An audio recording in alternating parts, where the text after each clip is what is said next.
So you might find yourself on the checkout page of a web hosting company, and you're looking at the different plans that they offer and what's in it for you. Well, hopefully I can help break this down for you a little bit.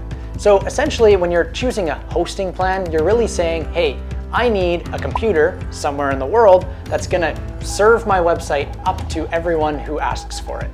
So typically, if you're going for cheaper hosting plans, they're gonna be part of what's called a shared hosting plan. A shared hosting plan is something where you're on one computer along with hundreds of other websites. They're all crammed onto one computer, and you just share a little bit of the pie of the resources that that computer offers, such as RAM, CPU, disk space, that kind of stuff, nerdy stuff. The more of a share of a pie that you have on that server, the more you're going to pay for that shared hosting. So there's usually different tiers of shared hosting.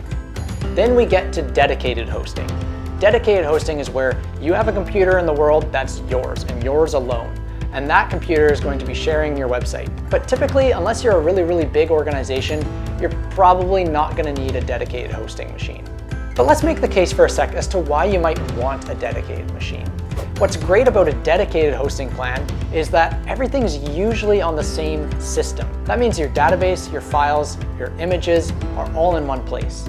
They're not scattered everywhere else. With shared hosting plans, it's a little bit different. Typically, you have your website over here, your database on another computer over there, and then they essentially thread them all together and then send out your website to the world. And so dedicated machines might actually be something for you.